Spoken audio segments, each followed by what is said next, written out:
Hi. I forgot to do the. Normally, I actually count down. Hi. I'm Ozma in the Dark. Uh, I have stolen all of the pronouns she or they. So unfortunately, you can't use them. uh, our other co-hosts are having technical difficulties at the moment, but I'm here with the guest.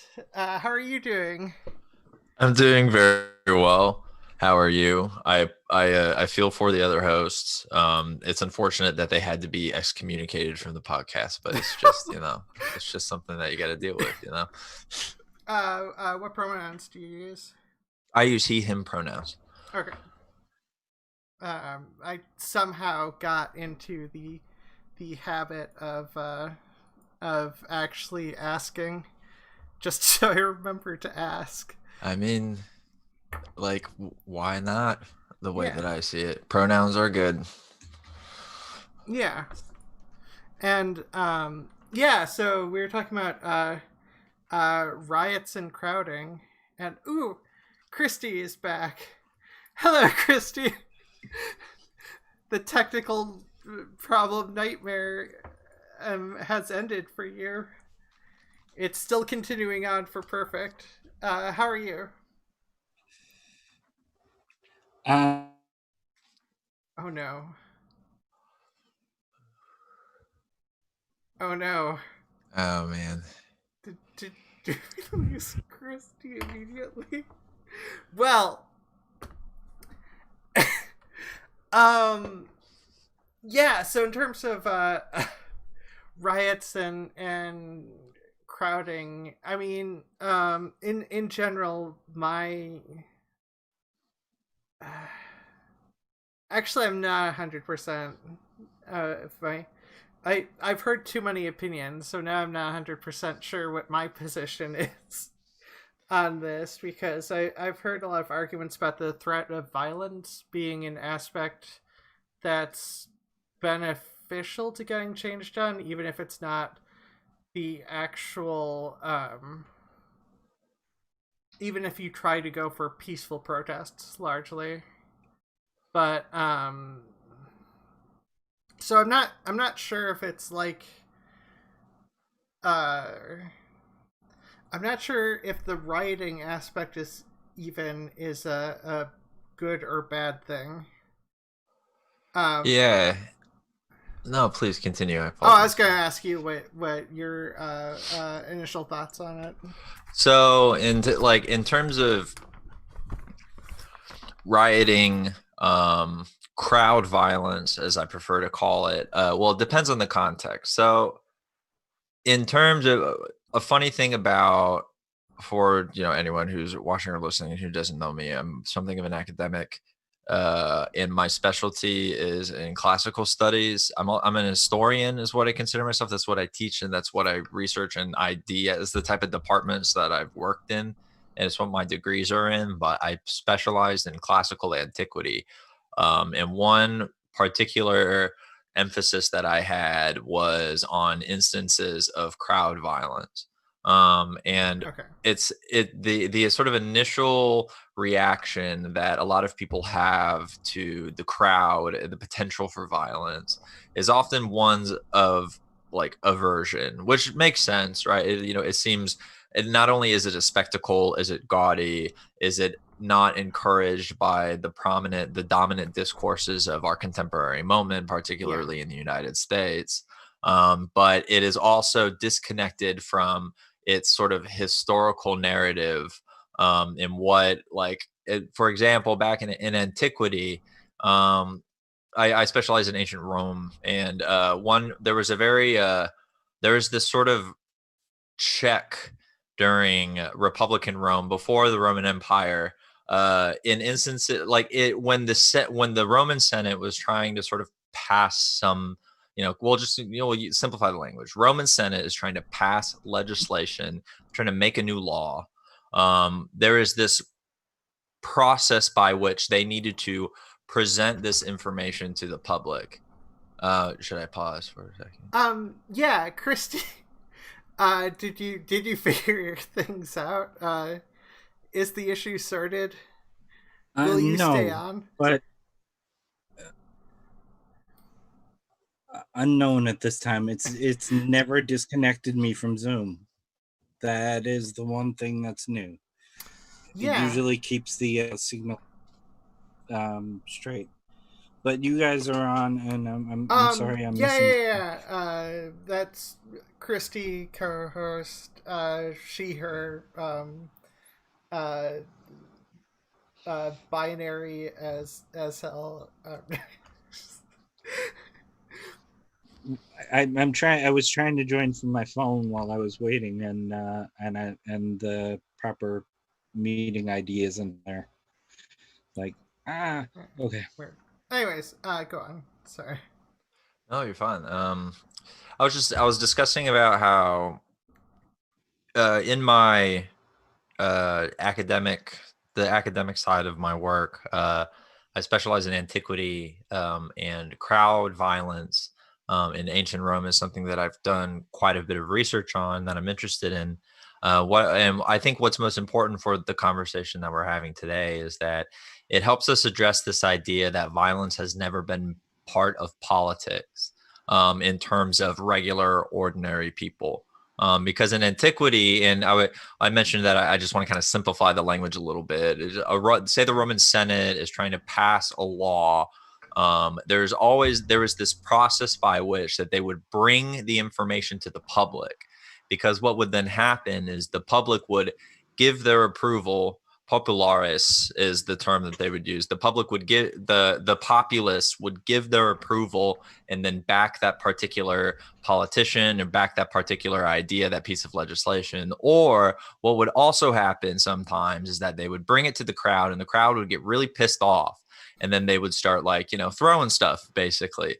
There was this built into the Roman Republic were these instances by which people who were in power were forced to reconcile with the potential for crowd violence. And what's so interesting about that is, sorry, go ahead. No. Perfect. You're here finally. I'm gonna lock the meeting now. I am here. Okay. Yeah, perfect. He, him, the general cis het outsider, kind of. I mean, we let him in, but like,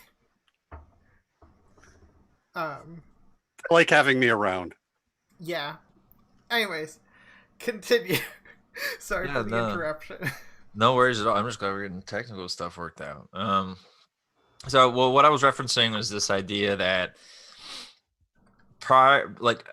in our contemporary moment, we have a tendency to look at the sort of the violence of the crowd, really like the gesture of a crowd, because a crowd doesn't always necessitate violence in all of these instances, but the anger, the sort of like collective disapproval of people was something that nowadays is not, it's considered like outside of the regular decorum of everyday life.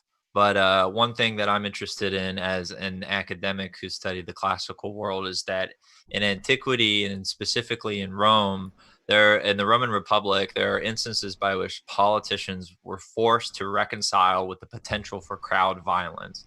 And yes, they figured out ways to use this to their advantage and to gain the backing of the crowd and to become like sort of basically a populist politician, which resulted in some really big changes in Rome. That's where sort of the land reforms that happened around the turn into the Common Era. That's where all of that came from, was with the backing of sort of like popular unrest and desire to see change filtered through these particular individuals. And that kind of went away as the empire took over. There was no longer this sort of like check on the people who are on people in power. But it didn't die there. It's something that's come up in various forms and in various contexts throughout history. And then if you look all the way up into the 19th century, it's a big leap, but there are various popular unrests and stuff in medieval Europe. There were peasant revolts. There was, another part of my specialty when I study antiquity are slave revolts. That's something that I'm interested in. But then in the 19th century, you start to see this fusion of post-industrial organized labor and then the anger and the violence of the crowd. I think in particular about the great upheaval in the United States, the great railroad strike that happened in 1877. It was basically just this. Yeah, go ahead. Oh, I was going to ask about that because, obviously, I wasn't taught much about the Great Upheaval, if anything at all.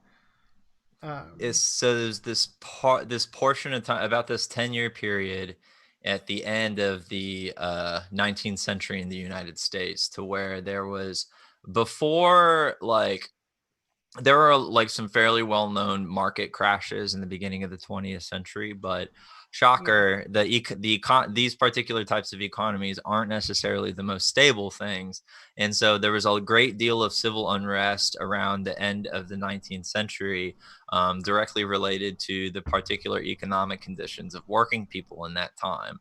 And the most notable of those events, for sort of the discussion that we were having around crowd violence, would be the railroad strike of 1877, which was basically, excuse me, it was basically an almost spontaneous, it wasn't completely spontaneous, but it began in West Virginia, and then it traveled along these modes of transportation, along this rail line, all the way across the southern into the western portion of the United States.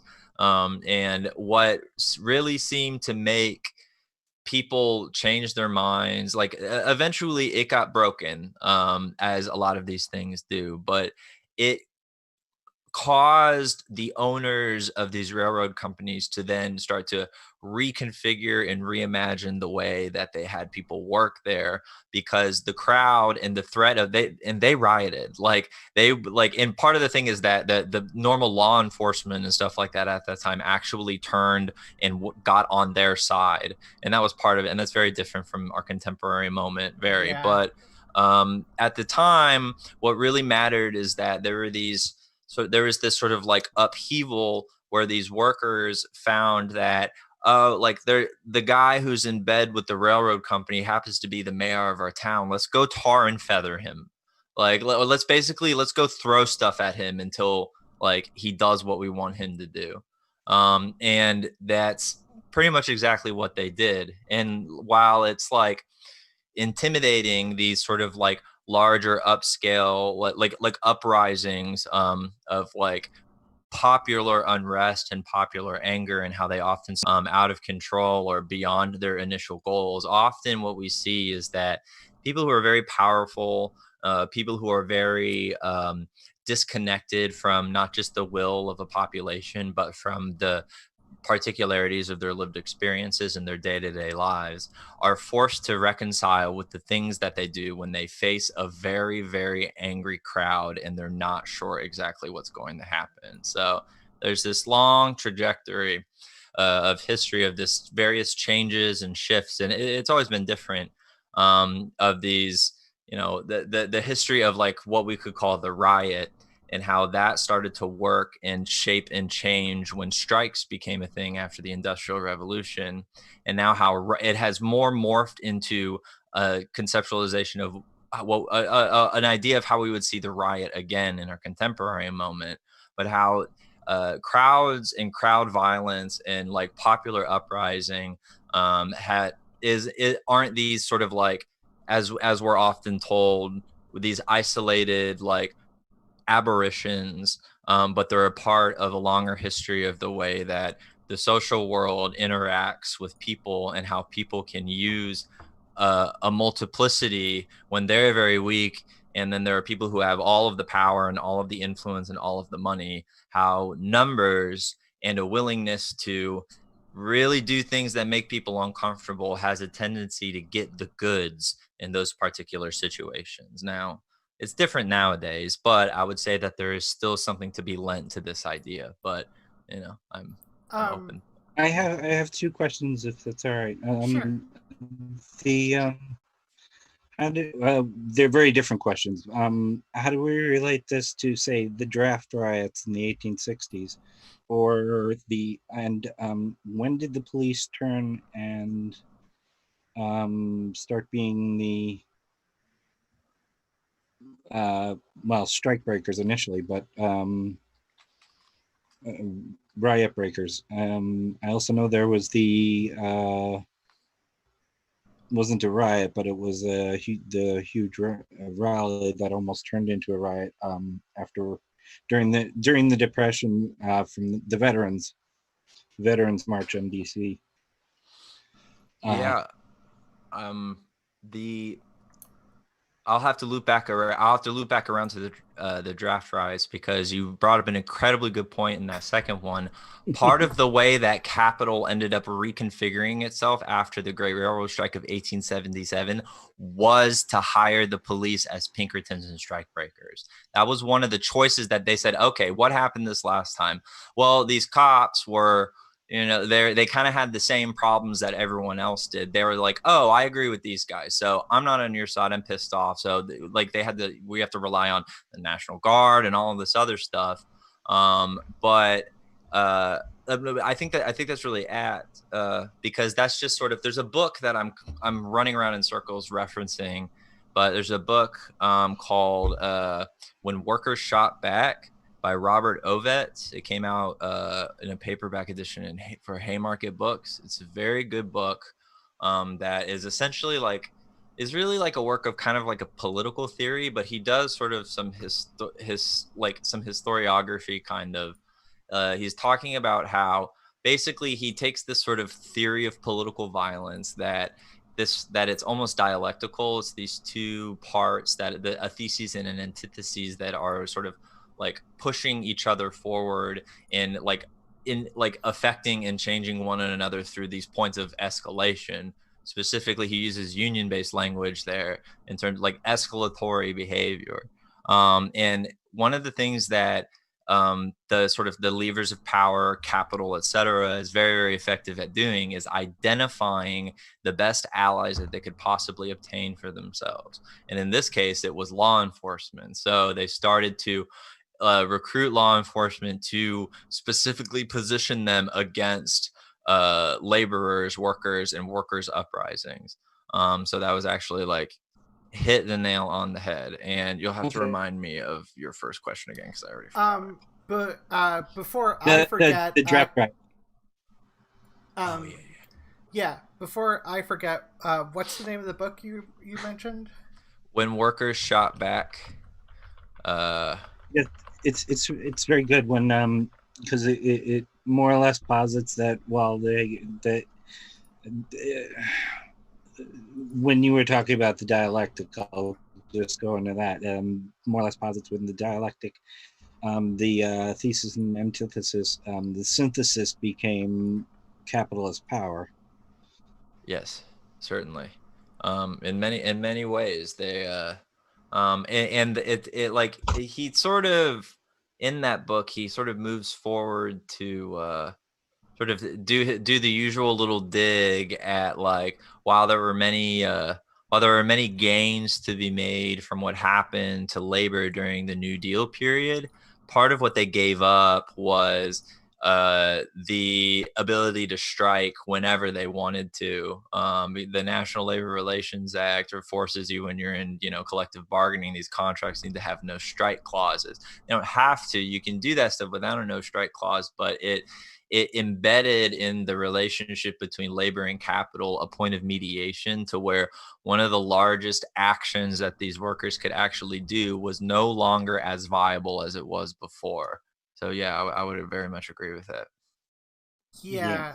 And that creates a whole host of other problems. And almost without strikes, there's no incentive to pay people a decent wage. And that snowballs. I mean, I'm currently right now part of the reason why I'm sure I sound a bit under the weather. I am under the weather and I'm exhausted is because I'm an organizer with the IWW in Central Florida. And we had an organizing campaign go public this past Sunday. And the first thing that happened, well, actually, they tried to go public by delivering a letter saying that, hey, we have a union. We're organizing in solidarity with people. We're not affiliated with anybody, but since we're as a group, we are doing protected concerted activity. We're protected by federal law. You need to sit down at the table and help us address these problems in the workplace. Before they could even deliver the letter, when a worker said, hey, I'm acting on behalf of the group, can we have a meeting? They fired her immediately. And then the next day, they took the letter, just took it down to the cafe, handed it to the boss. The boss left. And then that evening around 11 p.m. said, the cafe is closed for a week. Don't go on the property. You're not allowed. Which is that's a lockout, which is something that employers are normally allowed to do. But during contract negotiations and at the very end of contract negotiations, when they had been public for less than 12 hours. And so so now our workers aren't in this campaign, aren't on strike necessarily, but they have and are going to continue taking direct action in any way possible, which right now has been picketing the place because they said they were a union. They said, we love our job. We actually really like working here, but it's not sustainable. We want to make it better. You're lucky to have food service employees. These are food service employees that have worked there for 5 years, some of them, which is unheard of in service industry. And so now they are taking 100% direct action against their boss, who hasn't quite moved yet, but who's looking really bad right about now. Because not only do they keep doing a bunch of things they're not supposed to do, like fire people for union organizing. You can't do that. Locking out their employees when they're union organizing. You can't do that. That's retaliatory and it's illegal. But it's gotten to the point where they're going to keep pushing back. But like, this is the first time they've gotten them to do anything at all, anything negative or anything positive with regard to changing their workplace. They went really negative. They went but it like taking action is the only thing to start moving things forward. Otherwise, it's just this sort of there's a lot of stagnation when you're not able to take the necessary actions. And that's just, it made me think of that because we're smack dab in the middle of it. Yeah. Florida's a right to work state, right? Yes. And at will, and practices at will employment doctrine as well. Okay. That's what I thought. Thankfully, I'm in New York, so that is better. Stronger unions. Yeah, but I mean, ultimately, a lot of businesses do things that are blatantly illegal because they think they can get away with them, and they're pretty good at it. Yeah. By pretty good at getting away with it, I mean, well, with all the police, it's almost like they're whole huge protests about the problems with the police force, and if the police are not helping the people, well, and just helping corporations, then makes it hard for them to be trustworthy to actually enforce the law. And on the strikes thing, the current labor department is not only ineffectual but kind of let's go with corrupt, because I was going to use a nicer word, but fuck it. They're terrible. Yeah. That often what it is that the management side has the advantage of they can look at it and say, well, what are the fines I might be assessed? I can get a $4,000 fine if I'm found guilty. I can afford that. Yeah. And then they do whatever it is that they were planning on doing. That the fines are frequently not updated. They're basically antiquated. They no longer have any bite. That's why it's important that's why unfair labor practices are really significant, because they can come with larger fines. But to your to your exact point, it's really hard to navigate. Not only is the NLRB appointed by each new president, and so like in general, the NLRB has not been the best for workers, but particularly right now. But they like it is hard to navigate how to like understand file an unfair labor practice, how to know how the National Labor Relations Act actually protects you in a whole bunch of ways, like that like those benefits are when those benefits are conferred upon you, which is much more simple than people are just like, oh, this is an at-will employment or right to work or whatever, like, you know, we get those mixed up all the time. But like this is a certain type of a state to where just people aren't allowed to do that. You'll get fired. And it's just like, are there two of you? Because technically if you do that, it'll be fine. But and then most people not only don't know that, but then if they do get fired, how do you navigate all the legal stuff? How do you understand how to file this stuff? How do you do it correctly? There's just not enough advantages for like everyone is always at a disadvantage when it comes to this stuff, and that's just part of the huge problem.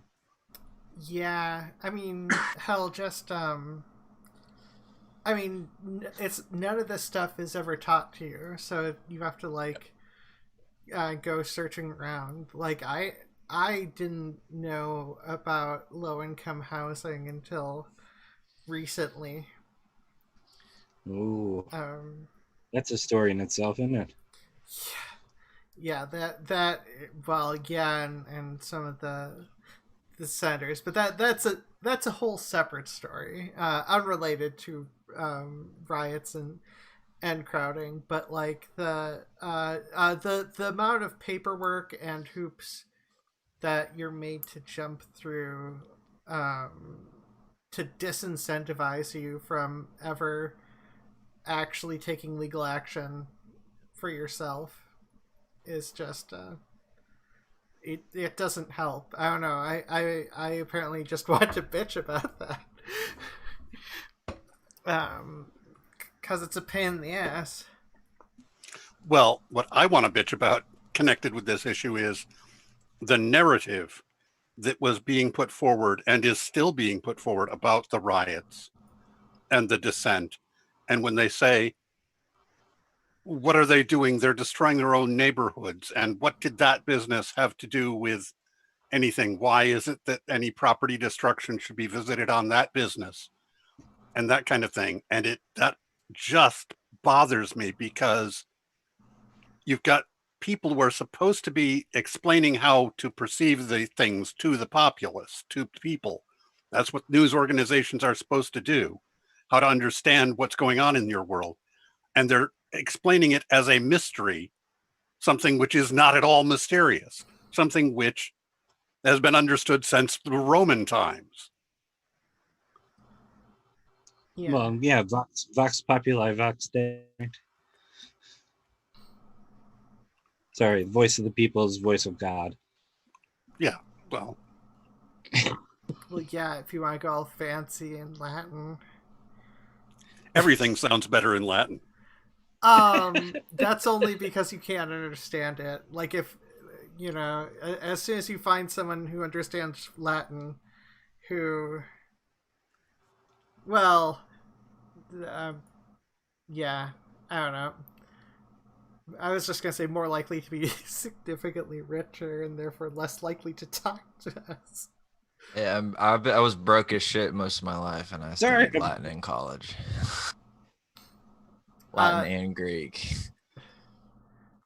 It sucked. I don't want to do it again. I regret it. I should have done more I did contemporary languages too, but I waited too long. I should have done them earlier, so I could like speak them efficiently as well as reading them. They only teach you how to read them when you're a historian. Gotcha. Yeah. I mostly know I can pick up on the little bit of Latin and Greek that's used in science, and I actually took a medical terminology class specifically to improve my ability to understand. But still, that's like I can pick up on the fraction of a percent of Latin and Greek, and the rest I just like, what? Huh? Well, well, I learned Latin because of my mom. I mean, my mom's a lawyer. She became an adult. So.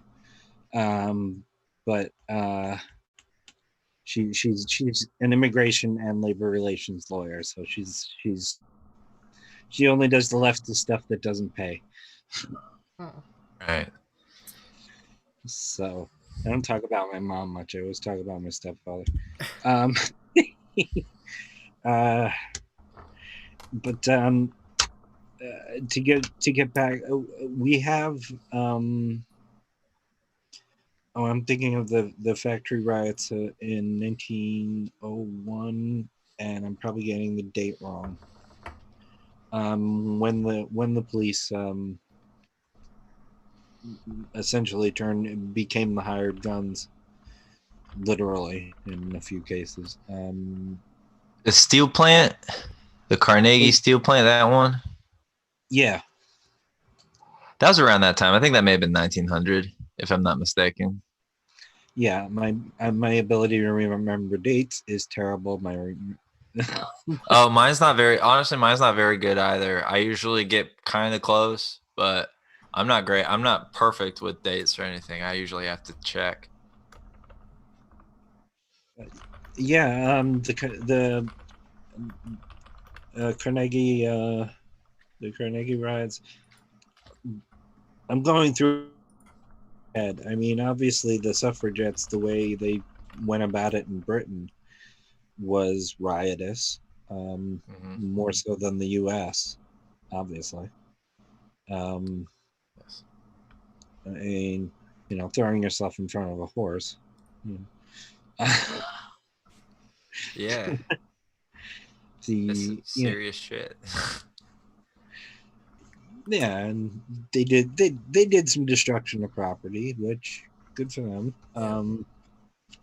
Because of the House of Lords. I wanted to go back to the draft riots because they are one of the odder pieces of our history. So, and I don't know enough about them to speak coherently about them. But the draft riots were in New York primarily, protesting being drafted into the Civil War, which I forgot that was a draft. Honestly. Yeah, that was the draft. There's a class-based element to it that's really interesting. That would piss everybody off so much is that you could buy a substitution, and so wealthy people could say, "Oh, I'm just gonna go fuck off. I'm not gonna do this or whatever," and then all the poor people are like, "Well, all right, like I see how it is." Yeah, that's what I was going to get into next. Is the whole class structure of it. It's being able to buy your way out of, I suppose, being able to buy your way out of the draft is didn't go away until the draft did. Yeah, it's I mean, being able to buy your way out of just about anything is kind of still a thing outside of murder that you get caught with. Murder that you do directly or mass murder that you get caught in. Yeah. Just okay. Some real here. I was born into two wealthy families, and the entire reason was to keep my father out of Vietnam.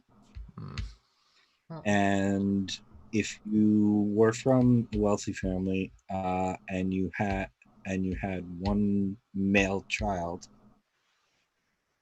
show them. And you had one male child, basically you could get out of the draft. That was if you didn't want to pay out.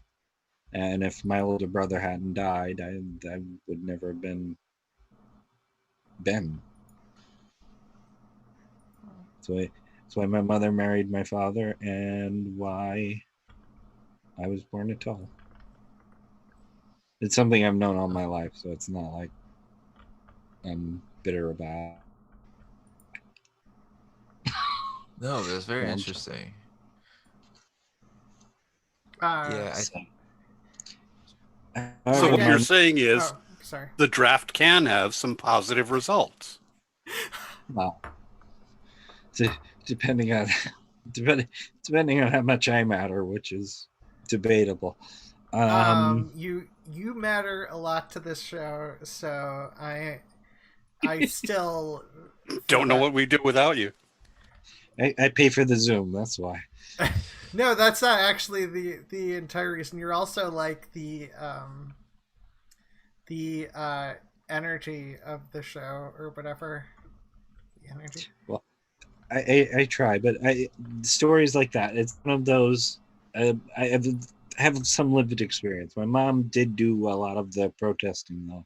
Although she was very high femme and always, she's not sure why you can't riot and have a nice manicure at the same time. Which I mean, it's not wrong. fair question, right? The question's fair. Yes. and just on a total side note, she gets hawked as trans more than I do. Yeah, that's because. Yeah, well, that's its own completely other topic. So, something I've always been curious about when it comes to riots is, how much is organized and how much is, spontaneous and natural. It's bad use of natural. But No, yeah. well, no, but like what's spontaneous and what's organized. Many are. It's easy to sort of complicate that because it often exists sort of in this binary. Like self-organization implies an infrastructure that's most familiar to people in contemporary, whatever the contemporary context is. And oftentimes there are these various like points of organization and then points of spontaneity, and then it sort of moves around in like this sort of, it's this very like sort of horizontal, more smooth space to where like things kind of like pass forward in and out, and like sometimes like things are like a good example, like if a popular like uprising begins with a protest for a particular, say like an act of police violence, and that protest has planned the points by which they're going to confer should the cops come in and break things up. We're going to split up, and then we're going to go to this point. We're going to split up, and we're going to go to this point. And I know that is a tactic that people use in order to avoid police brutality, in order to be able to keep things going. They know that what, like, these are the good places that we can go to where they can't keep up with us. We plan it ahead of time. I know that uprising, more contemporary uprisings in France. I've read friends of mine who have written and interviewed people like to where they do that sort of planning, but it also requires a level of spontaneity, to where you're not staying like too on a particular, then it's just a parade, right?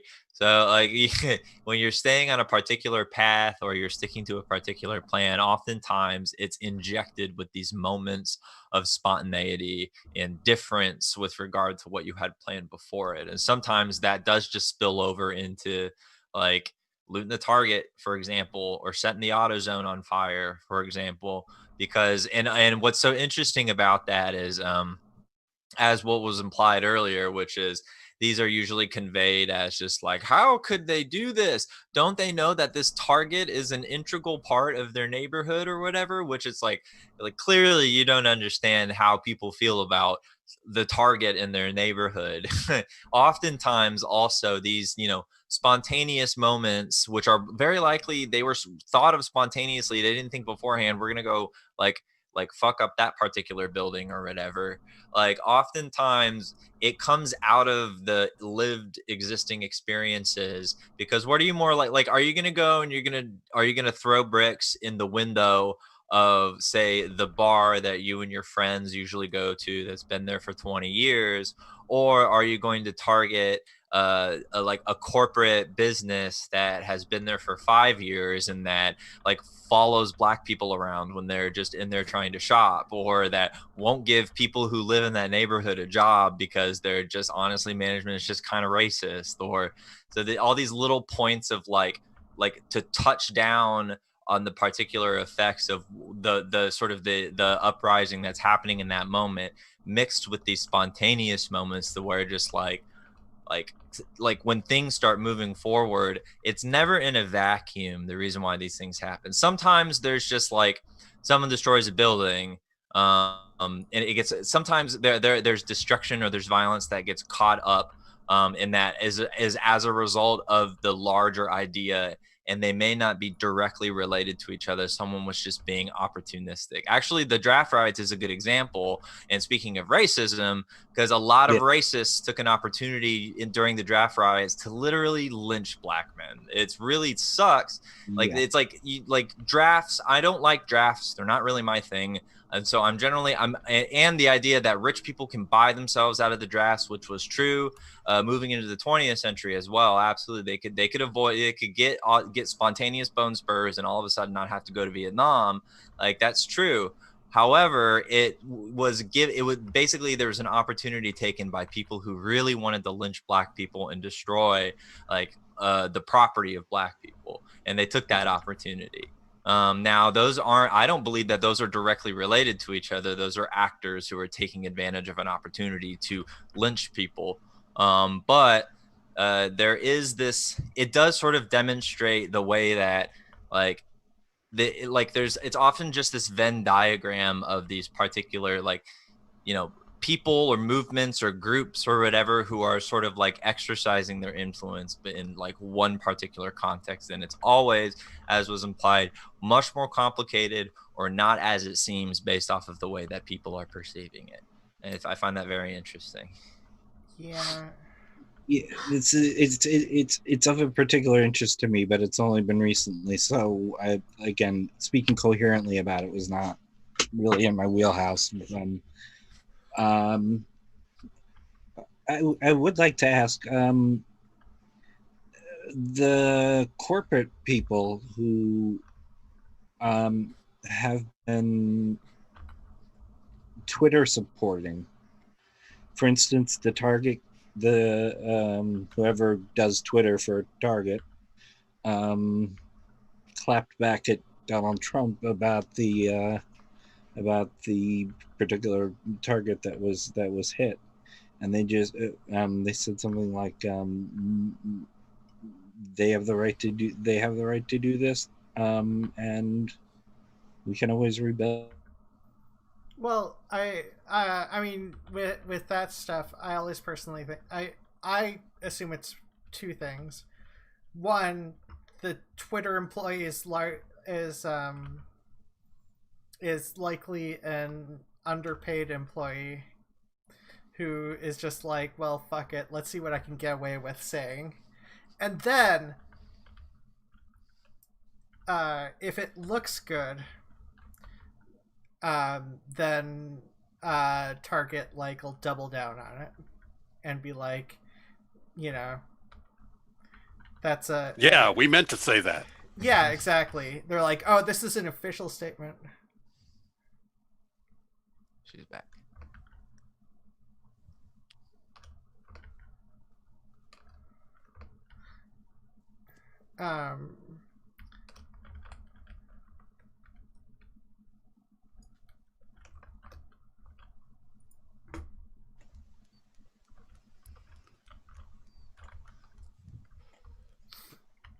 Yeah. Okay.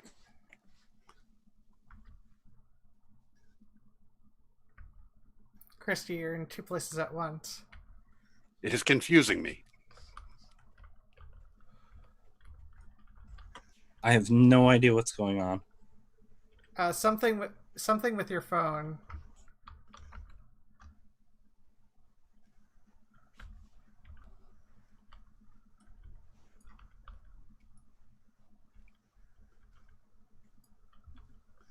Anyway, we're still on the subject of riots Yes. for the next 10 minutes. Yes. In terms of the general, the Target Corporation would likely do that stuff for support, for the visual support and making themselves look nice. But yeah, I Take advantage, of the opportunity. Yeah. we don't know what happened to that employee. They could have still sacked that intern or whatever, but you just kind of feel it out, and like that, they have all the communicative advantage within those scenarios, anyways. Like it's about like narrative, like was the word that was mentioned earlier. I think that's very useful, because it sets up like not just even the short term narrative, but like a longer narrative over time, like sort of what I was referencing earlier, the idea that like there's this very contemporary idea that like popular insurrection, any kind of uprising, any kind of crowd violence is this like nasty, intrinsically inherently bad thing. That's a very modern idea. People just used to be like, well, did they deserve it? Like, well, was there something like wrong or whatever? Like, there was a great deal more willingness to like, and I understand part of the reason why people aren't willing to do that kind of thing nowadays. We're dealing with a militarized police and state violence that is very good at doing what it's trying to do while still looking like the good guy. So that hesitancy, I totally understand. Part of it is being disincentivized by state power and by the power of capital, from taking what's yours, doing what you need to do. I'm not saying anyone needs to go, try and overthrow the government right now, mostly just because we don't have the numbers to do anything like that, really, at least not yet. But like, I understand why people have hesitancy around that, but I think it's also baked into sort of the contemporary liberal discourse that people who are, it's the sort of like Foucaultian argument that, like they set the standards and the boundaries by which people see behavior as acceptable. And then over time, we begin to turn inward and internalize and enforce amongst ourselves as well as amongst others these sort of like either pathologies or discourses or ideologies that lead us toward saying one thing equals absolute good, rather than having an understanding of a subject like violence that can be objective and subjective. And most of the time, objective violence is determined from the top down, and subjective violence, which we don't really get a chance to implement and utilize all that much, it can be implemented from the bottom up, but is often suppressed. So we see how bad violence equal anything that working people do. Good violence equals things that imperialists and imperial governments do to brown people in the Middle East, for example. Drop bomb on Yemen equal good. People going and taking over a building because cops murdered a black man by standing on his neck for however long, however many minutes was 9 minutes, 10 minutes, whatever. 9 minutes, yeah. Yeah.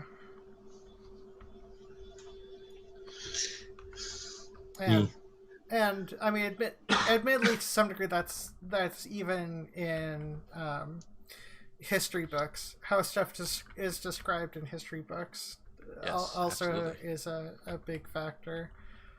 And then once you research deeper in, then you're like, wait a minute. They skipped like all this stuff, and they skipped all the police brutality. True. Very true. They only mention the Trail of Tears because, well, it's have to. Yeah, it's and it's played down. Yeah, it's used to talk about Andrew Jackson's biography, and it doesn't exist outside of that, which is depressing. Yeah, that the whole mob violence and the history of mob violence and the history of riots and labor strikes and so on is really undersold and downplayed, and the violence involved is very subdued. Yes. It's hardly mentioned as being violent. Yeah, or it's just condemnatory. Like all of the analysis is just like about, and then the bad thing happened, and then this what they did when they did the bad thing, and then it was fine after that. Like almost, it really is like when you see it the first time and you go, oh, that smells like bullshit. All of a sudden you're just like, oh man, this is everywhere, isn't it? Yeah, and like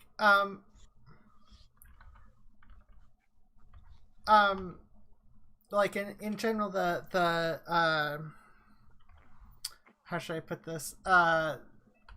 It's hard for me to know exactly how the schools taught the events surrounding the Holocaust, because I was born and raised Jewish, so like they kind of talk about that a bunch, like the preemptive stuff, the whole like importance of speaking out against things, because the silence kind of implies that it's okay, or even if the majority of people feel like that's a bad thing, if nobody says it, nobody knows for sure, and that makes it hard to organize. So like, but I'm sure they glossed over that as well. I mean, it wouldn't surprise me. In a way, so I went to public school in the part of Florida that is decidedly the South. Well, all of Florida is the South in its own way, but that's a whole nother conversation. But and there is actually a very large Holocaust curriculum. And I know actually that, so when I taught middle school, I didn't teach history, I taught English, because I somehow came out with an English minor when I was an undergrad. One of those accidental minors that when you're in the exiting meeting for graduation, they're like, and your English minor? And I'm like, yes, that, yeah, I have that. It turns out I just took a long time to get, it took me I was like 25 when I graduated college, but they do teach the Holocaust quite a bit, but in a very interesting and not very effective, but like very interesting way. It's this very sort of like, it's this very contained within amber, this like living, breathing sort of historical event that didn't have like, the idea is that like the savior of the liberal government came in and intervened in this absolute horror, and like it was an absolute horror. I mean, like absolutely. I study really modern Europe is where I've moved in my scholarship. I do depictions of antiquity now, but what I'm interested in is like Italy in the first half of the 20th century in particular.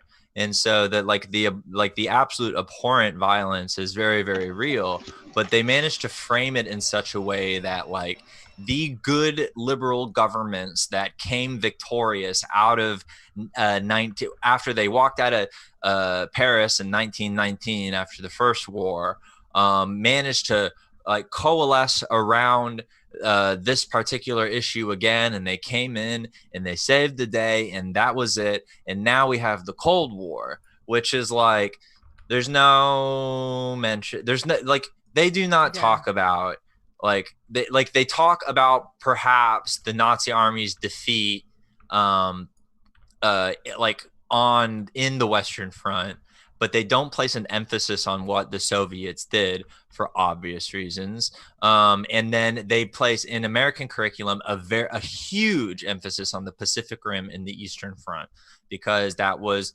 the entry of the United States into the war, and the dropping of the bomb was an absolute good, and it totally ended the war. The war definitely wasn't going to end just a little bit after that, but it definitely did what they needed to do.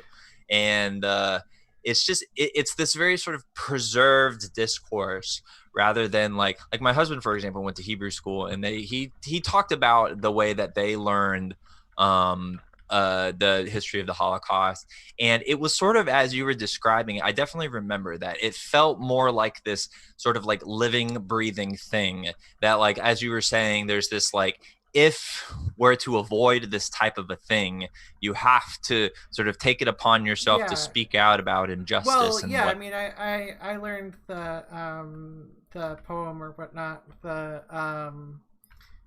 first they came for the communists, but I didn't speak out because I wasn't a communist. Then they came for the whatever. I can't remember the poem in exact detail, but it's hard for me not to think about it when, like, the ICE are kidnapping people and trading immigrant children into sex slavery and just and putting them in camps in which they don't get adequate food absolutely, and supplies, and they're training people to capture people better.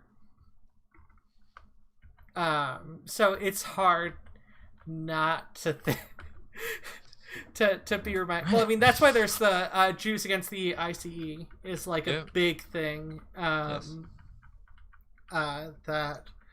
I definitely pay attention to, because maybe not some of the Orthodox Jewish people, but like the Reformed Jewish people and potentially the ultra Orthodox definitely still remember the Holocaust and the what some of the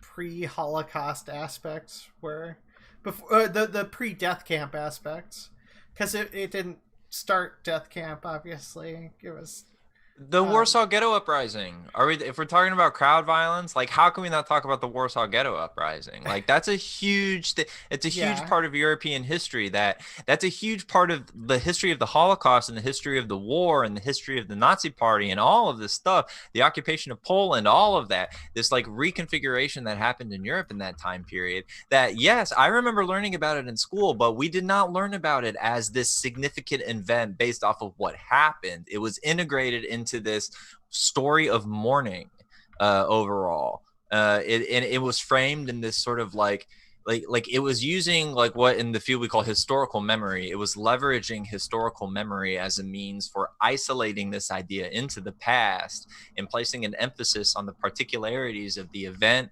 and the parts of it that is advantageous for the people who are telling the story, that matches up with how they feel, which are often people who are in power in liberal governments. When in all actuality, there are more significant events that are maybe not emphasized correctly, that are forgotten altogether, that are like just in general not given their due. And I think the Warsaw Ghetto Uprising is absolutely one of them. Usually what's mentioned is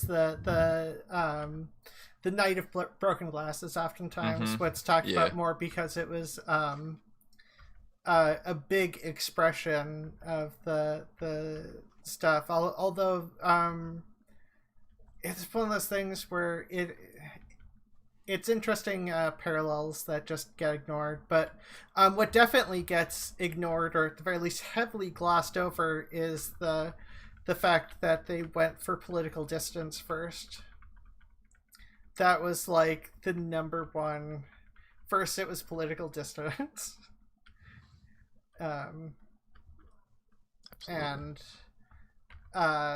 which is why it's a problem of Homeland Security vans going and kidnapping people in protests and riots is incredibly concerning, and an incredibly effective way of making people scared to protest and riot. Yes. Well, it's an odd dichotomy, because historical riots each have their particularities. The LA riots are one of those I'm thinking of, but the Warsaw, every riot has its own particularity, but the emotion, the I'm searching for a word, but so I'm going to stick with emotion of the crowd is similar, and they can be seen in isolation, but they're still they are strung together, I think. But that made no sense. I apologize. No, that makes sense. I understand what you're saying. Yeah, no, I got what you're saying. The yeah, that was like a string with bubbles on it. Bubbles on it. Yeah, well, I mean, there's obviously there are parallels to how things start. Like, there's a lot of riots don't start on the drop of a dime. Usually, it's severe amounts of oppression. You know, it's the various interesting thing. Well, not interesting. Like I always made mentally. It was hard for me not to make the parallel between the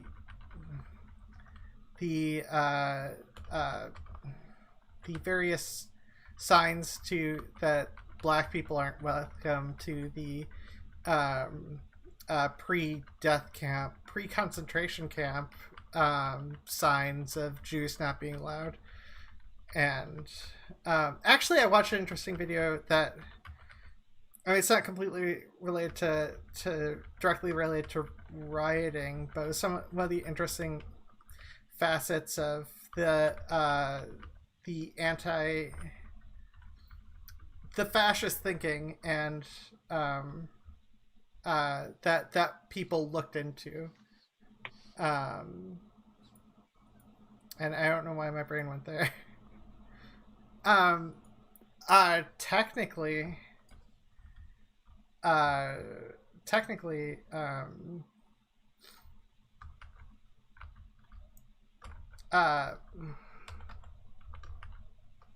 what's the word? Technically, we can do call-ins. That's what my brain was. I have called in. I actually had to do this by dial-up to get anything done. Yeah. I apologize for my tech problems. I'm trying to fix it now on the side. One of the things is also that we don't talk about fascist riots, because when you mentioned Kristallnacht and the Warsaw Ghetto, one of the first book burnings and riots of the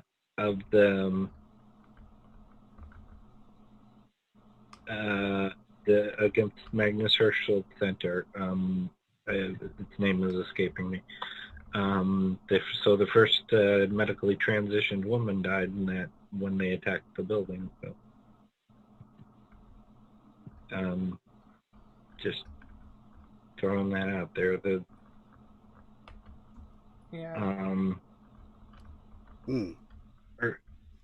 Or fascist or Klan riots, because those do happen too. Yeah. I mean, I'm not supporting them, obviously, but. No, you are right. You're correct. It cuts both ways. Violence is not this, like, and it actually those are also bad events of crowd violence that I do not like. But what it does is it appropriately demonstrates the way that violence does not exist in this sort of like binary of like good state violence versus bad people violence.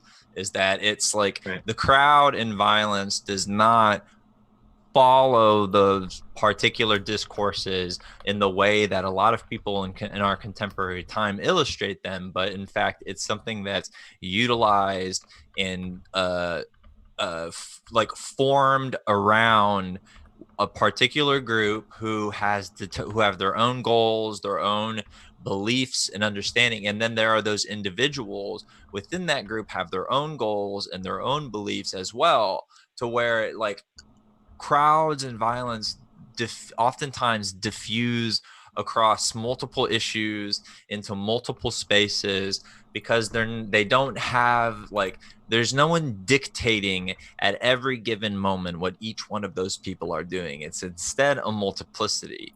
And so as a result, it's able to be utilized.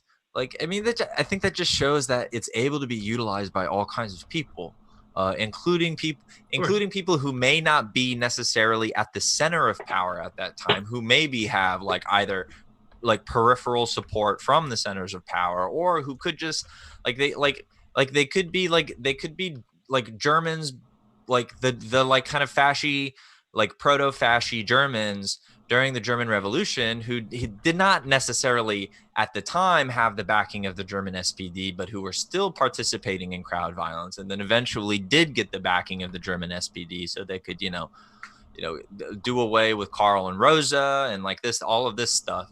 But there's like, there are so many opportunities for people to take advantage of this, because it is not a monopoly by the state, and it is not monopolized using the crowd to further your goals is something that has been like utilized by all kinds of people in all kinds of places throughout history, and there's no monopoly on it.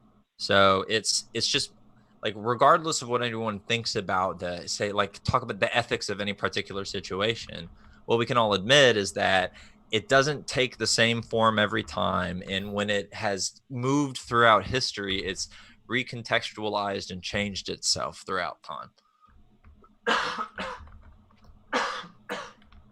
Well, Yeah. one of them, Go on. obviously, one of my main courses of study has been, LGBT history, because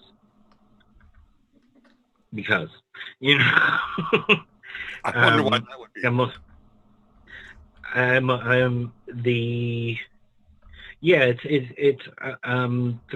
The right wing violence is also a problem.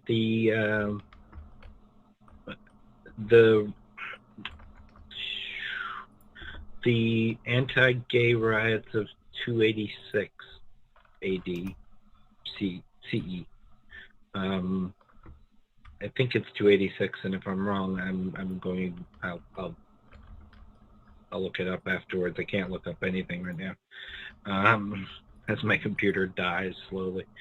The riots against homosexuality in 286, when they made homosexuality illegal, and one of the charioteers, one of the more popular charioteers, was gay and got. I'm not entirely sure if he got killed, because there are differing sources, but that he existed at all. Wow, I just remember something vaguely about that. Yeah, it's not one of the more famous things, but Augustine? No. Yeah. Augustine wrote about it. So it's in there. That's probably where you encountered it. Probably. And I had no point. I'm thinking of the cases of right-wing violence now, and that would count as one to me. But Yeah, well, I mean that suits. We're in the pointless wandering portion of the program. I'm so distracted now. I was like, I came in, hood on, ready to go, all green arrowed up, or blue arrowed up, I guess, and everything went fluey on my computer. So yeah, I mean that ultimately happens.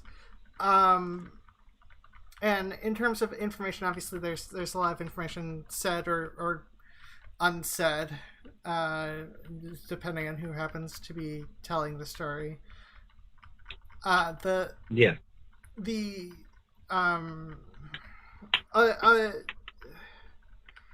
And that also goes in terms of the way things are framed.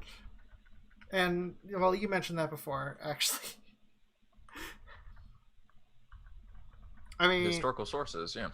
Yeah, because, like, that shit is totally nuts. Because, like, even with riots, that applies. Because, I mean, riots are all seen as bad, but because we learned about the bad riots, those are the real riots. And the good riots, well, those weren't violent, like you mentioned before. Which those weren't really rioty. Those were strong advocacy for social change. Diet riot at best. Yeah. Yeah, Yeah, like really. they don't even bring up. They bring up like the piece of the Martin Luther King protests. They go up the piece, but like gloss over the fact that, you know, it was police brutality.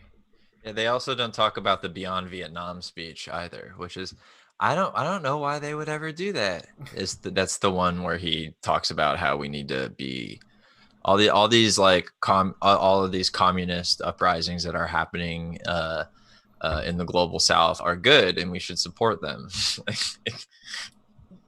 Well, yeah, I mean, I think some of those aspects deal with the conserving things. Conservatism is almost by definition, if not completely by definition, against change. It's about conserving what you think is good. So there's a certain mentality involved about the conserving fascist what is it? I just watched an interesting video that went over the some of the studies that were made after the World War II, like proto-fascist, fascist-leaning, fascist light, whatever. The people who aren't going to advocate for fascism, but if fascism gains power, they're not going to fight it. Yeah, there's a lot of secondary sources. I have friends who do, like, I have a friend who studies Vichy France, and they're a very good source for, there's a lot of secondary sources that historians have written about, like, not the, like, because for a while there, like, when they were talking about sort of like the contemporary fascism of World War II, and maybe some of the stuff before it and after it, you know, sort of fascism in the modern world, there's an emphasis on, there's this very sort of like, they were doing this very like great man history almost, or they were placing an emphasis on sort of the center, this sort of center out from the power, from the centers of power outward approach, rather than doing their best to like contextualize and understand why someone who maybe was not or did not express explicit like Nazification over their life, but who ended up becoming like a level of complicity that ended up sort of rising out of this. The best example that I can think of, or like the example that sort of describes what I'm thinking about, is there's every once in a while on like Twitter and stuff, these photos of like German soldiers and basically people who are members of the Nazi party outside of either concentration camps or death camps, like drinking beer, reading books, playing the accordion and singing, like basically enjoying themselves while all of this stuff was going on around them. And these secondary sources attempt to answer like, why is this the case? And why is it very important for people to understand how this can happen? And why is it important for people to understand that these were normal people who probably loved their kids and loved their dog, like, and they were literally in the background of the most horrifying atrocity that's happened in the modern world, so much death the one that people place so much emphasis on, but how it's not always about, like, not everyone is going to come out and say, I'm the bad guy.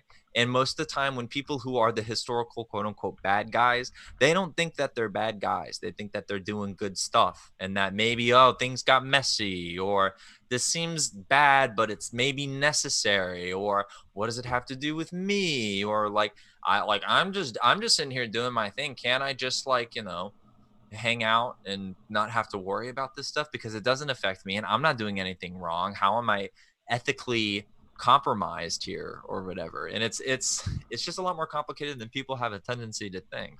Yeah, well, I mean, the being taught to group things into categories and then create stereotypes of those groups. Well, I mean, we're not taught about the stereotyping.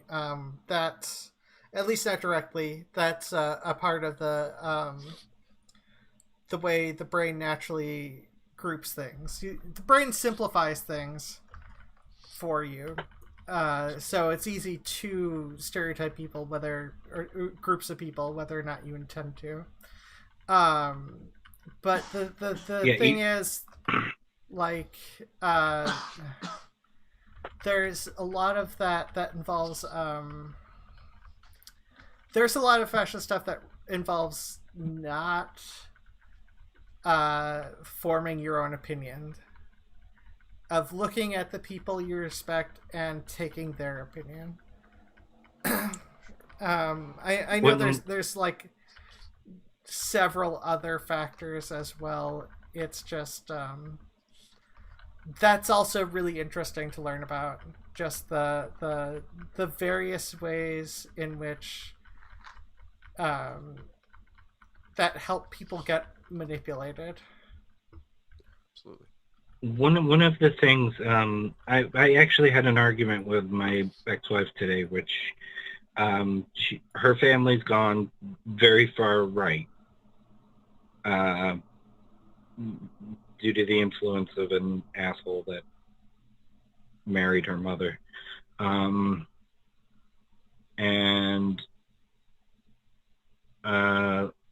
my ex said that when they start talking politics, she just goes in the other room. And I find that to be complicity. I mean, I may be wrong, but I find not pushing back against that, or, because I'm being very erudite, I'll take from Shakespeare, kick against the pricks. Or kicking against the prick. Yeah, there is something to be said for the not speaking out is complicit. You're being complicit with the action. You're tacitly condoning it that there's something to be said for that as a position and a point. There's also something to be said for that's part of social politics, is letting people have certain things. And, I mean, it depends on how serious the politics and the issues being discussed are, if you understand. Yes, and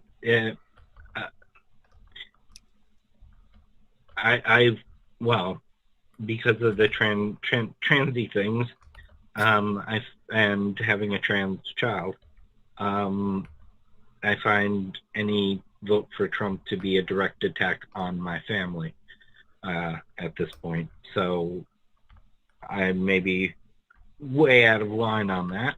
I do not think I am, but others may. But yeah, I actually don't think you are either. The general the thing that it doesn't help is we're taught there are cultural aspects that, like, we're taught as a kid to respect parents, respect elders, and by respect, oftentimes that what's really meant is you're supposed to obey them because they know better than you. It's what we're taught Yeah, from children onward, and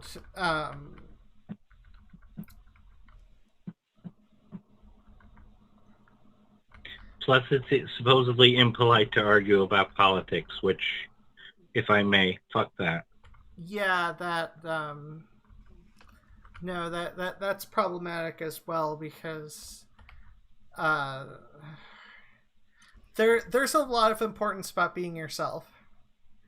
Because if you're not yourself, other people, if you're not dictating who you are, then other people are dictating who you are, and That's that creates perfect. other problems. That creates so many problems, actually. Yeah. Uh, Yeah, you should be open, and you should at least feel able to be open and clear about what your politics are. And yeah, I think it's very possible to say this is something which is, I mean, they are actually trying to isolate me as part of a group and imperil me, remove rights, social rights from me. yeah, I don't understand how you can say, but I like their trade policies as a retort to that. yeah. I mean, the South trade, the South in the Civil War, their trade policies were pretty good. You know, when they can find somebody to trade with them. Hey, Britain So traded you can with always say that. But Britain loved the South. Britain loved the South, but they supported the North. They loved the issue. cotton from the South. Yes, they loved the cotton. I thought they supported both. It's complicated, but no. They showed more support for the North, and the South did try to get allies, and because of the abolitionist sentiments that were crossing Europe, they really didn't have any allies. Okay. Well, as I recall it, England didn't buy cotton directly from the South. They bought it from independent companies that acquired it mysteriously, probably from the South. Either that or the because just textile when before the Civil War started, it was just that there was all of the like big cotton boom around the South. Just essentially they would extract it, take it to the textile production in the North, and then sell it to the British that way. So there was always a way for them to get the things that they needed, because they needed that production was a big deal for global trade. And so they just would I mean, it just shows they're being advantageous in the same way that the South was being advantageous by trying to align themselves with Brazil, who was super duper into slavery at that time and doing a whole lot of slavery.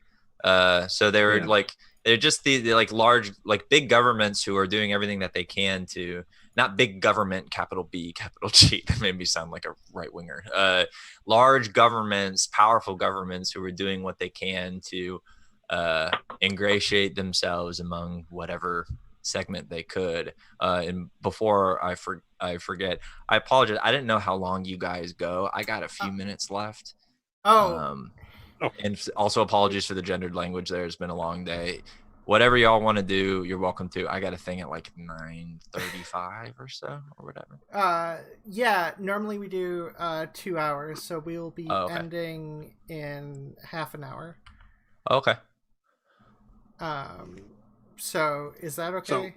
I didn't catch the time. So I have a union meeting in maybe 10 minutes. Okay. I cannot stay that long. Y'all are welcome to stay, keep talking or whatever. Just no, we will. Good. I'll don't worry. off. Yeah. We will good, keep just talking. Making sure. So making sure. 2 quick things. One, in terms of abolition, just to quick, so that didn't Lincoln want to get rid of slavery, but also argued that black people and white people couldn't get along, and black people should be sent to a different country. Yes. Yes. Anyways, the second thing is where can people find you, Labor Cal? You can find me on YouTube, where I talk about theory more broadly, but so structuralism, post-structuralism, psychoanalysis, but a lot of Marxist theory as well, critical theory, and I like to talk about video games. I've been playing them my entire life, and I like to either leverage critique toward larger issues, using them as a vessel for that, either metaphorically or leveraging the critique at the particular game themselves. And it's really, really fun. I have something coming out on the topic that we discussed today with a very cool, smart, nice British guy named the Lit Crit guy that some people are probably familiar with, a good friend of mine who is on the Horror Vanguard podcast and has recently started his own YouTube channel. He's very talented, smart, academic. He sucks, and he's the best. He's a big sweetie. He could be a total asshole, but he's not. That'll be coming out probably. I got busy with union organizing. He got busy with work, but that'll probably be coming out in a week or two. And then I have another video coming out that's about Henri Lefebvre's critique of everyday life, as well as contemporary anxieties around leisure time. That's going to be a video that discusses the game No Man's Sky, as well as Animal Crossing New Horizons simultaneously, because my content isn't strange enough. The weirder I get, people seem to like. My weirdest video has the most views. I have a crazy video where I do all of this Jacob's Ladder horror stuff, where I talk about Outlast 2 and in the death cult of capitalism and COVID, and that's the one that's got almost 8,000 views or whatever, which isn't that much, but that's a lot for me. Now I played. It's so good. I love that one. I didn't play Outlast 2. The game. I just felt sorry for about halfway through the game. I just felt really sorry for the abused mental patients, and got worried about like the outside horror outside of all of this.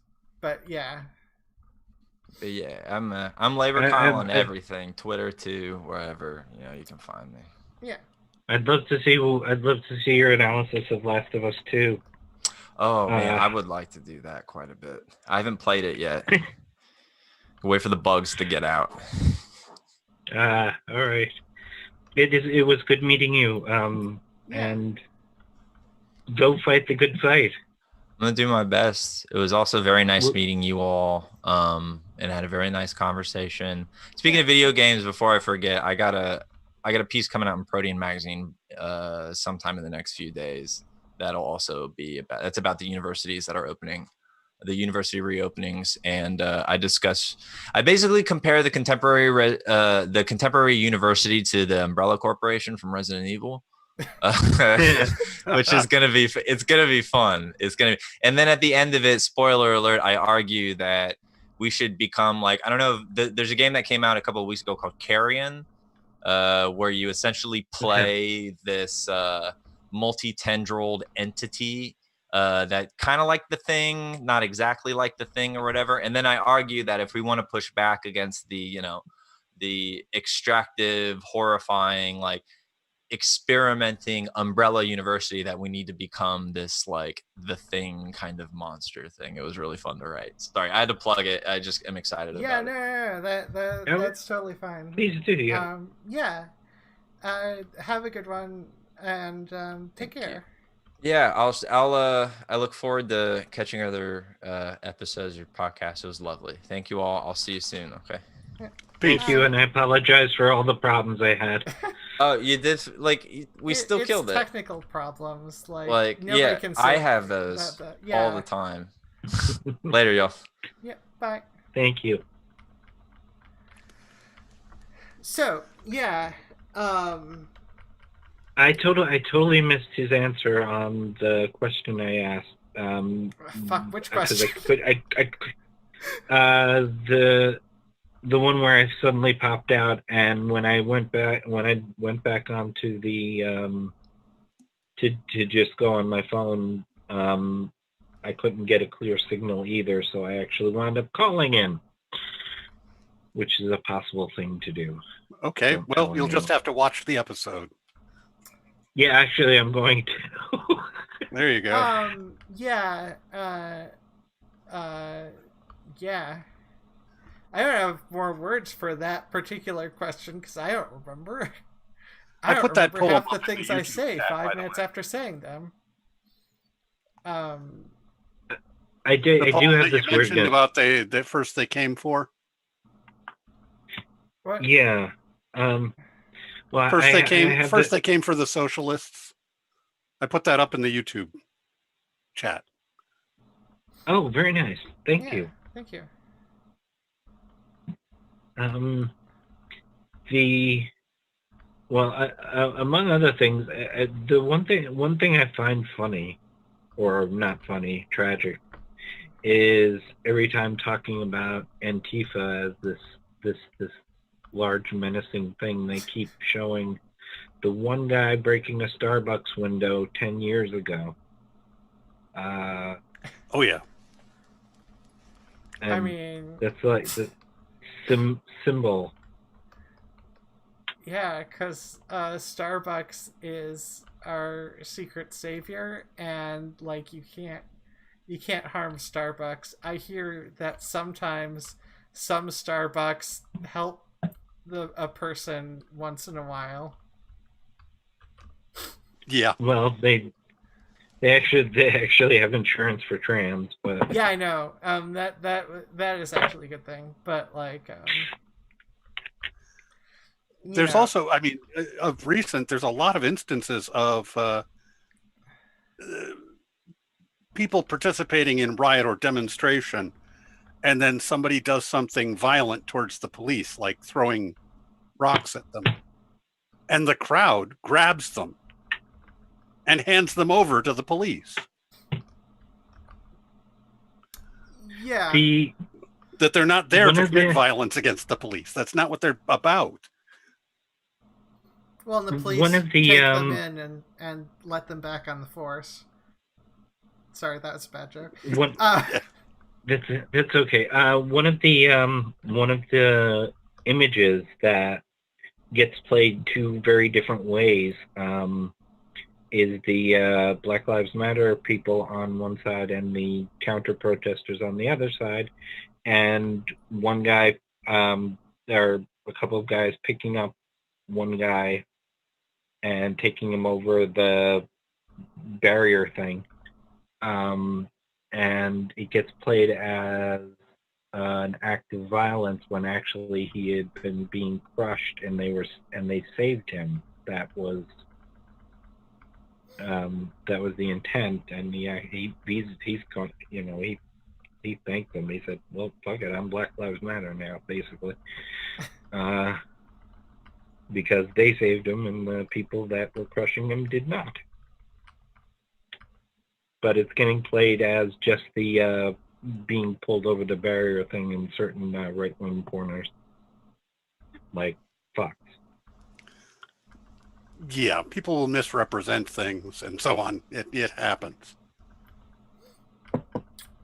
Yeah, I mean, although it shouldn't. Like, of course it should. Well, yeah, but I mean, if you're watching Fox News, do you expect fair and balanced? Well, I mean, the thing about that is just because I sometimes there's a way of describing things that is not helpful for people, and that involves being like, this is the way the world is. The world is unfair, as if there's nothing you can do to change that. So that's maybe why my mind went to that, because like oftentimes people are like, yeah, it sucks and it shouldn't be like that, but that's just how life is, and there's nothing that you could possibly do to change it. And like, no, that No. I mean, that's why riots happen, is because people aren't given an easy avenue to make positive change. Like, Riot is the voice of the unheard. yeah. And then, Something and that Martin Luther King said. Yes. Everybody talks about the march across the Edmund Pettus Bridge, and very few people talk about what happened on the other side. Yeah, and Which Also, people bring up things like Gandhi and so on, and I'm like, do you understand? He did this long march to the ocean to make salt because you weren't allowed to harvest salt for yourself. You had to buy it through the government and pay the taxes. And he went there and harvested salt. yeah, And was saying, go ahead, arrest me. He walked, I don't know how far it was, hundreds of miles, with crowds following him. And he was, this is what I'm going to be doing. And he walked there, and they had days to prepare, and he then harvested salt and then carried it home. And they didn't arrest him because it would cause a riot. yeah. Well, I mean, that goes back to the whole threat of violence thing. It is a contributing factor to the success of protests sometimes. And also, though, like, Gandhi was like a really well-educated person. He was educated in Britain, to my understanding. Yeah.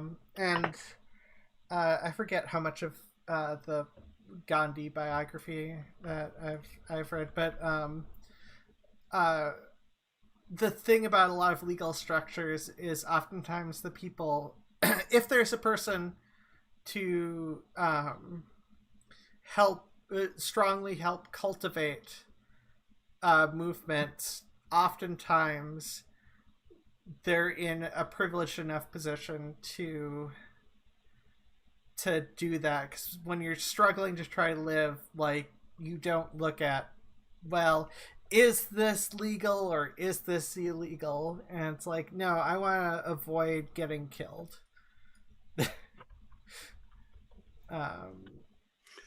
Well, protest is generally a leisure time activity. Yes. I wasn't even thinking about the protests themselves. Yeah. I mean, I was thinking more in terms of, like, when people understand what the law is, police are less likely to ignore the law because it'll be blatantly stated in front of them that the lawyers are going to get involved and they're going to actually face consequences or whatever. Yeah. And most people aren't educated to do that. Yeah. Because we're not taught that in school. Yeah, if they arrest Gandhi, each officer would be recognizing that arresting Gandhi would entail there will be lawsuits that follow. Well, I mean, I don't think there would be lawsuits in there given Britain's occupation of India. But yeah.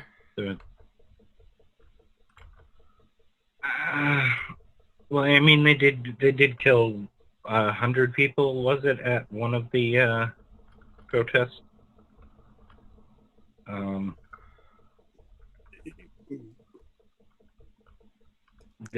I can't quote the number, but yeah, that doesn't seem at all impossible.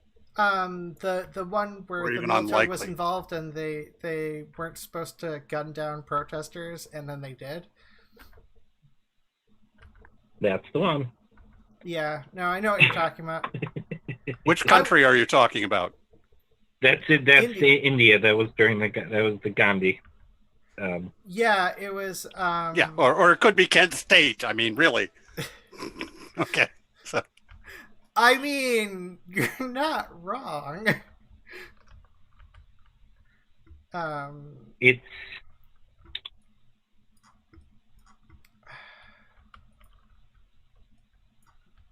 it's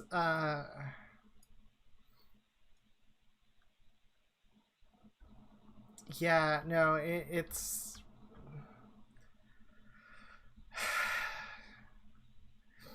organizing protests, riots, crowds, all this stuff is scary, and we're taught not to do it, and that our lives will be ruined if we do.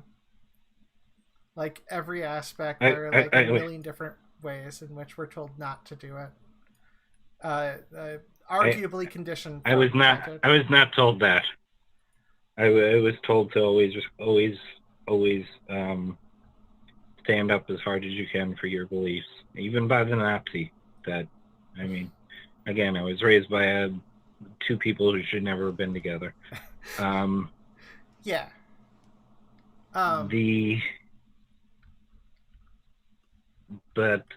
Yeah, I was told to always stand up strong for your beliefs, and always try to improve what you think.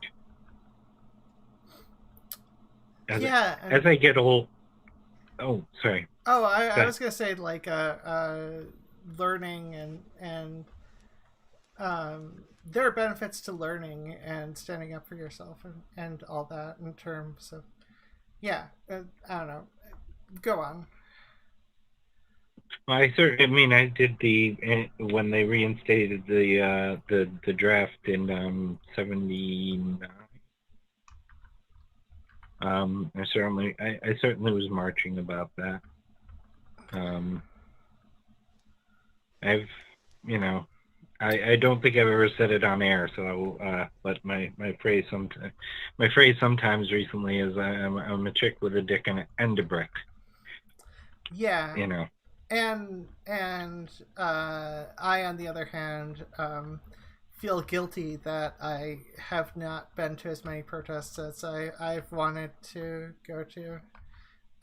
There's a lot of protests against the ICE concentration camps that I honestly wanted to be a part of, but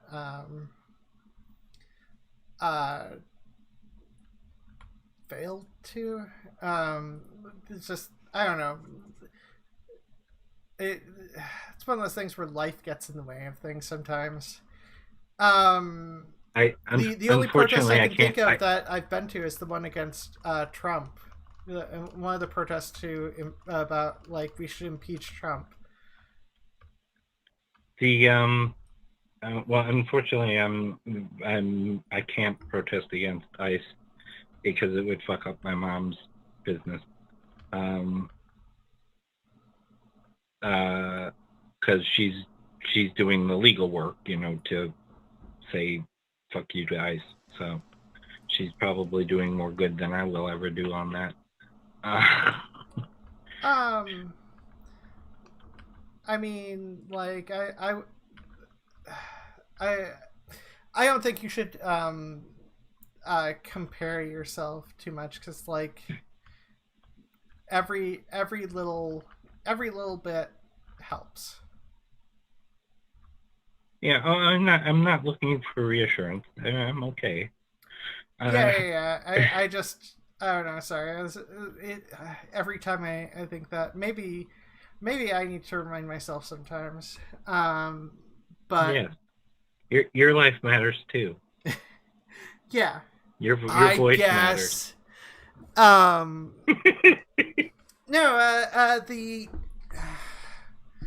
in general, with a lot of these protests, it's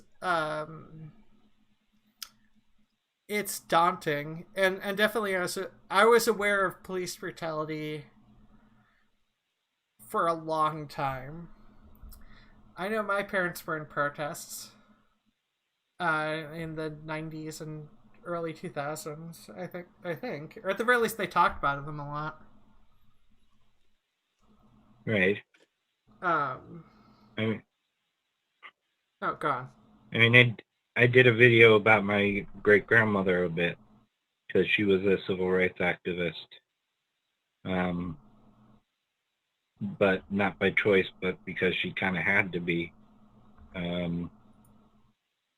as a visible Black woman in the 30s.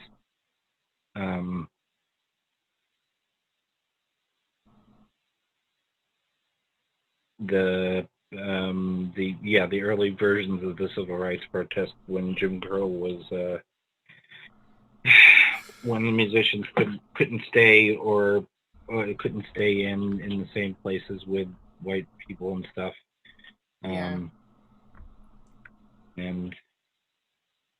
she was, I don't remember if she was with Basie at the time, but that was a big thing. I know she did some work with, and my voice is getting lower, I'm sorry, Paul Robeson. I mean, when people's, there are a million things that cause someone's voice to end up a little bit lower sometimes. I really should have gotten more sleep in general. Sorry, my brain is thinking about far too many things. I know, I just want to talk about protests now and protesting and how cool it was. Fuck it. We get 10 minutes left. Well, actually, fuck it. Let's just say our final thoughts. All right. Who's going first? Perfect goes first. Wants to. Yeah, Perfect. I don't really have any big final thoughts. I can, but I would mention that, still on the Discord, the Rumpus Room, and I do this gig, and that's where people can find me. But the final thoughts on the subject, it's never final. That's I think part of the lesson is that protest and so on, you're never done. Okay, Christy. If the arc of history bends towards justice, that can never be done, because perfect justice is never going to happen. But it should be something to strive for, and the people who push against it are just wrong. And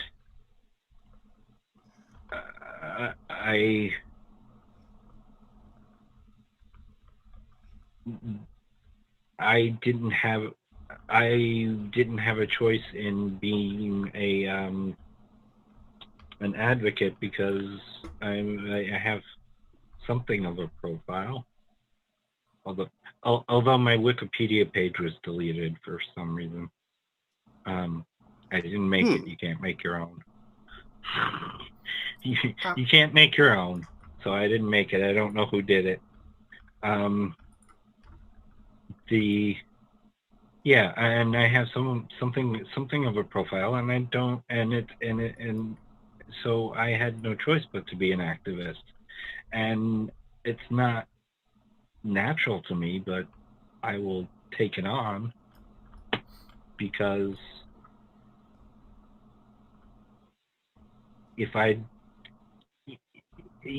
there are a lot of other people doing so, but if I don't, who will, is kind of my mantra. And I do it because I can. I have nothing to lose by being an activist. So those are two. I have nothing to lose that I haven't lost already. You mentioned perfection, and I've encountered something just recently, which is an interesting concept, that the cost of perfection is infinite. And that what it costs you is always dependent on what you're trying to get perfection in, but that it creates this curve. and that you can never quite achieve the actual perfection. You can just get closer and closer to it at a higher and higher cost that is eventually infinite. Yeah, no, that sounds about right. The math works out What- on what it- that. What is it? Mino's paradox? I think that's the right term. I don't know. I can't look anything up. Yeah. I look things up to make sure I don't screw up a lot, but Yeah, I can't. that would be it. You can never reach the wall as long as you just keep walking halfway there. Yeah. Yep. Although you can estimate where the wall is based off of the once you start mathing that out. Hi. Are you done? I have no idea. Where can people find you? My own channel, Christy Abbey, which has been fallow for a little while. I haven't posted the last video yet, the most recent video yet. Oh, I updated the thing. Hopefully, hopefully the updated link works better for people. I didn't have a problem with the link, but because people had a problem with the link and I updated it to make sure it's a better link, hopefully that'll help. Because people should find you and listen to you. Well, I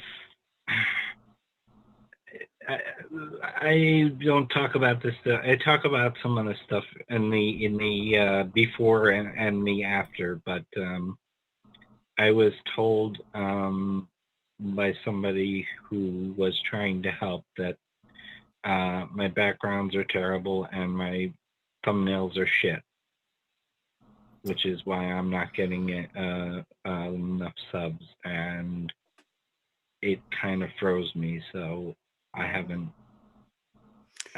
posted. I'm sorry. Everybody's thumbnails suck unless you get a graphics designer or get somebody in who can do a little bit. If you've got an artistic flair and you can get a graphics design program, you can probably turn out your own thumbnails that will be and it's one of those eye-catching and entertaining. Well, it's one of those things also that takes time to learn. And, like, you're not... And everyone can improve with that. And, I mean, to some degree, any sort of artistic aspect to thumbnails is subjective. So, the same person who says, I hate it, it's terrible, you shouldn't do that, someone else might be like, I love your thumbnails, please don't change them. Like, you, I realize... My thumbnails are shit. Well, okay, so, like, I realize the mentality... Your thumbnails are stupid, they all look the same. I love your thumbnails. I can always recognize them because they all look the same. Yes, you get exactly those. Yeah, like, to some degree, like, it ultimately, what sort of audience you get affects the criticisms that you might receive, and, like, the best you can do is to try your best. And which comes off weird saying, I don't know, that I think I broke my own brain there.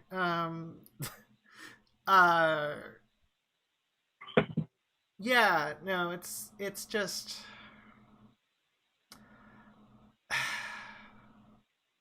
it's something I'll get over. It was someone I was working with. If it was just a rando, I probably wouldn't have cared.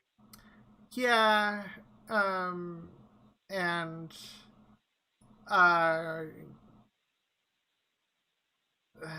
I mean, okay, you can send me whatever. You know what? Fuck it. I'll look at your channel. I'll see what the fuck they're talking about, and we can figure out ways that will make things better for you, and then stop the fucking bitching, about stuff. I'm getting a green screen next week, Yeah. supposedly.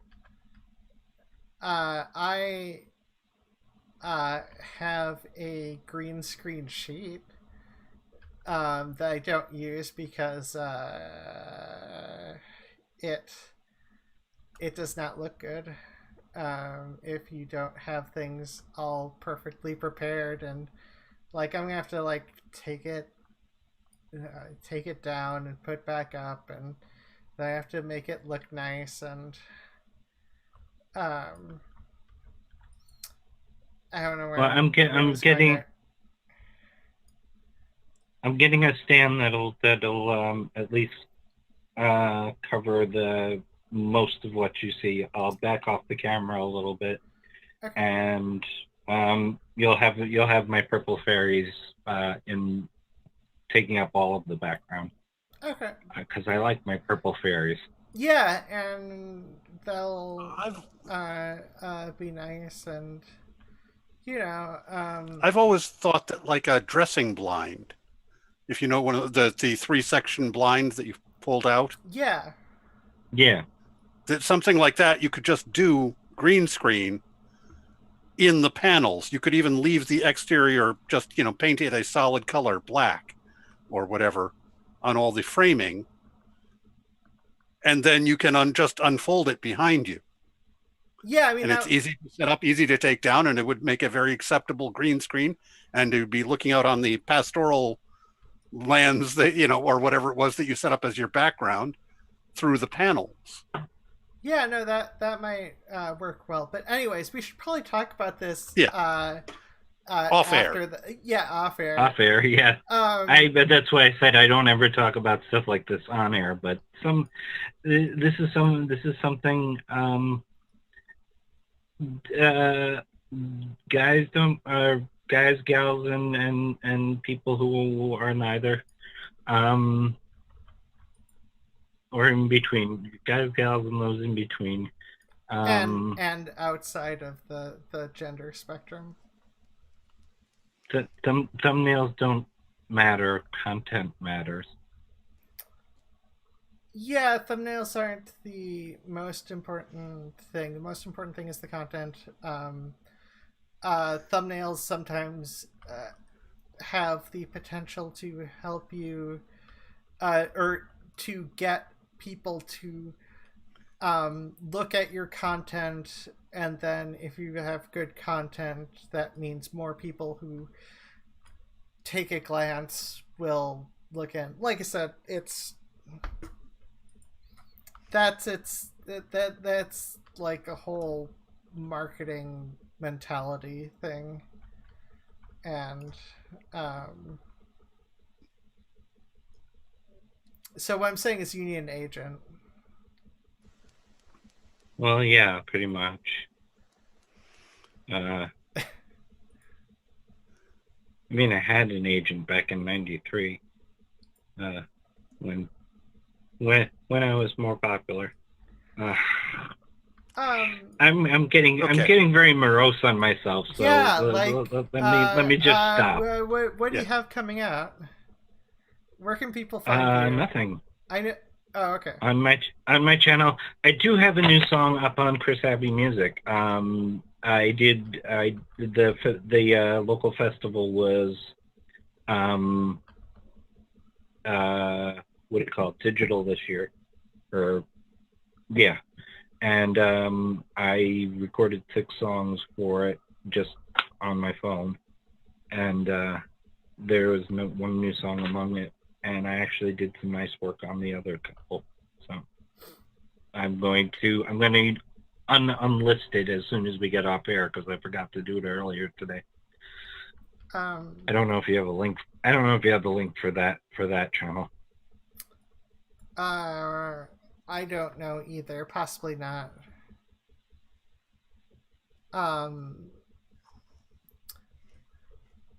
But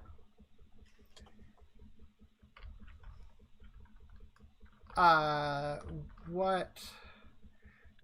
Is there anything else that you want to say? No. Okay. I'm getting morose, and I apologize. I apologize to the audience for that. That is not. I am the bubbly. I am the bubbly one.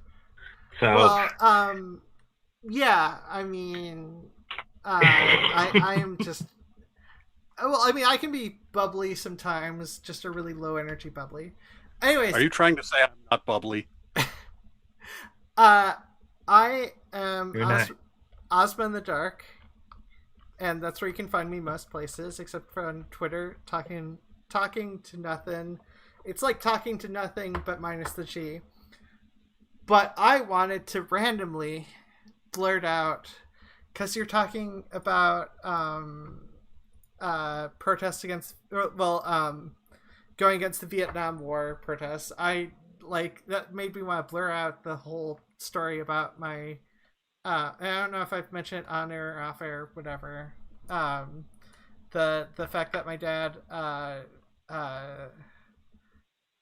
tried to fake mental illness to get out of the draft and ended up in a mental hospital for yeah. Dear. I mean, the person who diagnosed me on the autism spectrum is pretty sure my dad is on the autism spectrum or whatever, and just never got diagnosed. But like, yeah,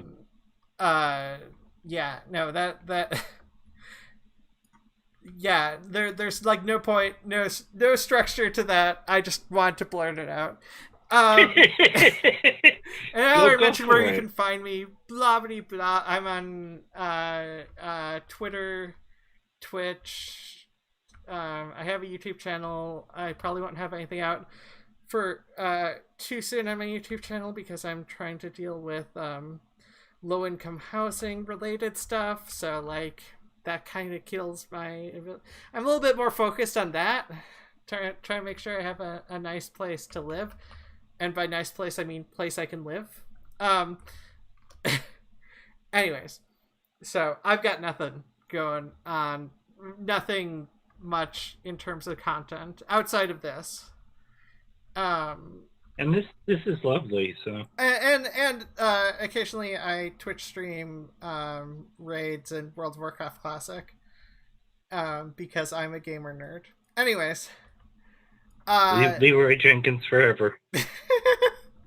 Yeah, that's in UBRS in the which is Upper Blackrock Spire, and that's in a particular room where a bunch of baby dragons can spawn, and I just like rushed in and like got all of them to spawn and attack, and the raid wasn't ready to protect them. Whatever. Look, I'm talking too much about the mechanics of it because I made effort to try to actually get good at the game. So the point is, you all audience members or whoever happens to be watching after the fact, whatever, you all matter, and I've already forgotten the next line. Your voice, your life matters, your voice matters, and you matter. Yes.